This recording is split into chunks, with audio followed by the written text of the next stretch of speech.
how are you doing today? I'm doing okay. Besides my tent burning down and Yeah. just everything's going downhill lately. Yeah.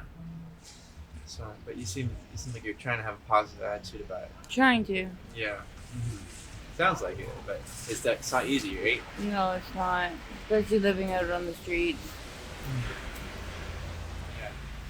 And you're It's here with, hard. with your husband, and Yeah. it seems like you guys have a really awesome relationship. Can you tell me about your relationship?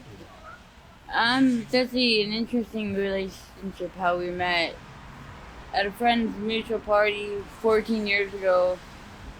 And then he's got an ex-wife that lives in 100 Mile. He's from 100 Mile. Yeah. And he's got 4 kids with her. Oh So yeah. he ended up leaving me after a week of partying with me, Wow. and then we lost contact for like 8 years, and then here we are today. My foster brother reintroduced us to each Mm. other. Mm. Yeah. Yeah. So not perfect, but you still love in the relationship that for the reuniting of it. So. Her foster brother was one of my best friends. We spent 4 years in jail together, Oh wow. Yeah. and we became really close. Yeah, I bet. And when I got released, he kept telling me that he had the perfect girl for me, that I had to meet her. Like we were identical, like we were perfect for each other. And I had just finished going through my divorce, Yeah. Yeah. so I kind of wasn't really looking for a relationship. Yeah. And then when he said it was a sister, I was like, dude, I can't come on, man. Like that's you don't date a bro sister, Right. Yeah. Right. Yeah. And he's like, just shut up. You're coming or you're gonna meet her, okay? Yeah. Yeah. So we looked high and low for her for 2 weeks in Vancouver, Wow. and we finally ran into her at the London hotel, Yeah. and really there wasn't even many words spoken, just Just like eye contact. eye contact, and like 10 minutes later we've been together ever since. Yeah. Yeah. Yeah, yeah. It's beautiful. Yeah. Absolutely beautiful. 3 months after that, I took her to the Cactus Club on Granville, Nice. and I proposed to her. Wow. Wow, that's beautiful. We eloped. Yeah. Yeah, we eloped and went and did got all the papers signed with the witness and everything like that. Yeah. And I proposed to her again in front of her family just so that I could have some respect for her family and that. Yeah. And Yeah, that's good. it was kind of odd actually. Like the first thing her mom says to me is that, you know, you're closer to my age than hers. That's awkward. Yeah. A little bit. Little bit. Which is good, because, like, there's about 10 years between us. He's almost 40. I'm Uh, 29. Yeah, Oh, okay. so, but, we've been together going on, this is now going to be our 14th year. And, We just had a little girl 2 years ago. Named her Ocean Ray Lorelei Larson. Yeah. After going through 4 miscarriages, and then 6 months later, I found out I was pregnant. that was after we'd finally given up, kind of give up on it. Yeah, it was hard. Really How hard. old was Ocean when you last saw her? 2 months. Um, 2 months old. And they've made it so difficult for us to see her.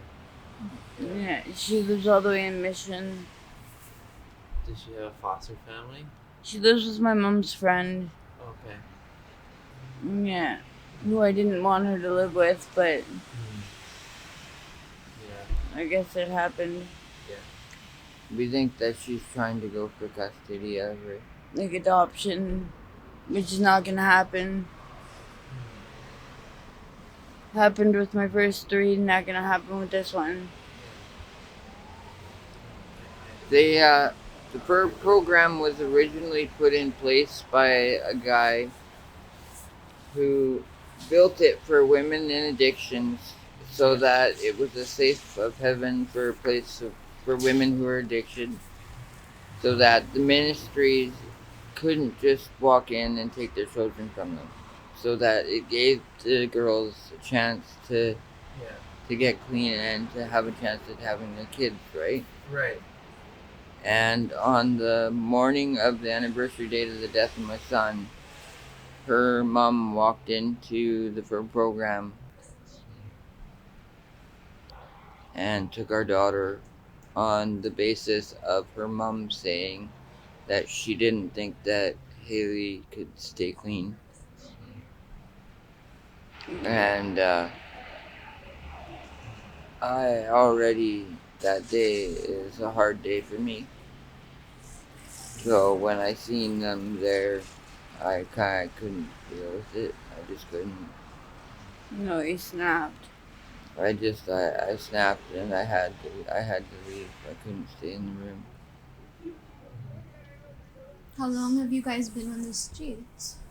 Since last year, right? yeah, since last year. Okay. Yeah. So, Yeah. what were your lives like before the streets? I've been on the street since I was 10 years old. On and off, yeah. On and off, yeah. And he had a full company. Lived with his ex-wife in 100 Mile with his 4 kids. He ran his own company for 10 years, and he had a good life. Mine was a little rough, but I'm still here. I'm still alive. What was the roughest part about being on the streets? Having no one there for me. That was the roughest part. Yeah. It's been a rough go. Yep. This one here has managed to keep me out of jail now, going on 7 years this year. So, for the first time in my life this last year, I'm finally off probation. Yeah. I don't have to report to probation officers or anything. And When you came out of jail, did you have a fresh perspective on life, or were you tired? I didn't know what to think of life at that point. All he knew was jail, right? Yeah. I had lost all my childhood to jail. I came out an adult and with a completely different aspect of life than most people would.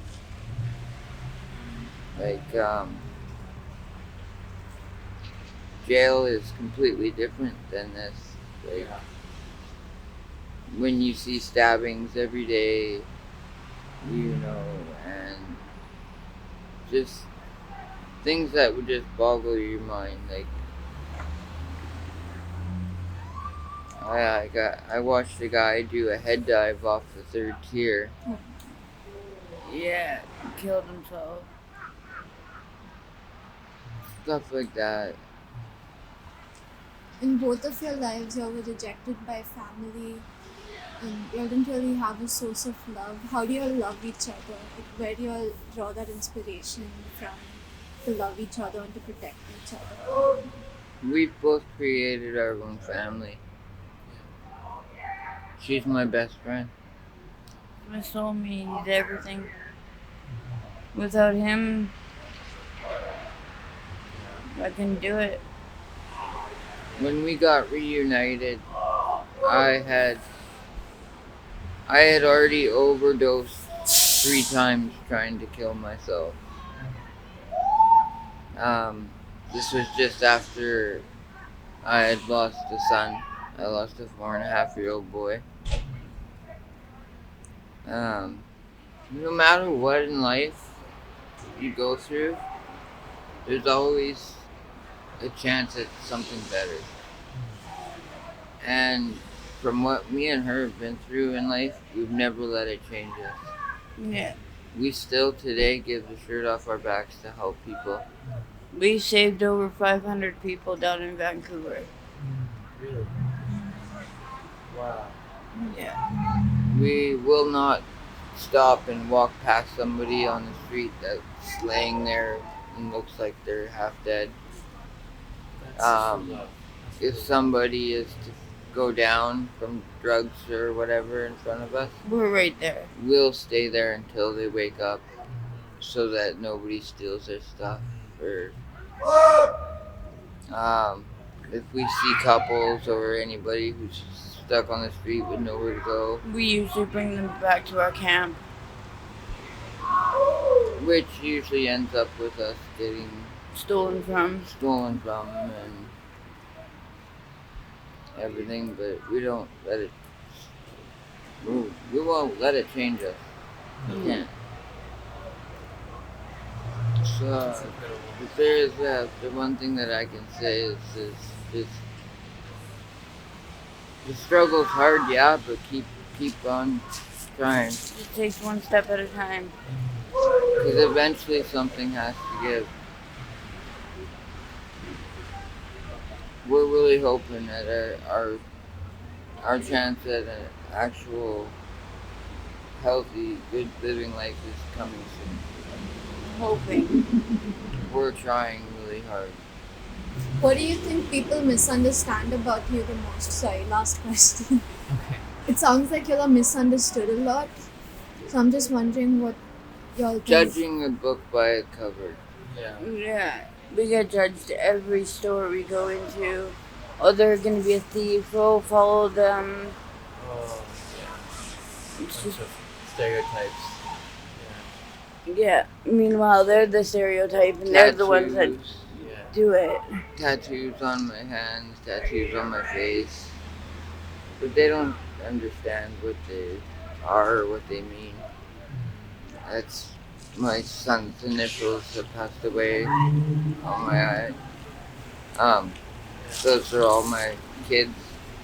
Liam, Tegan, Skylin, and Aislinn. Yeah.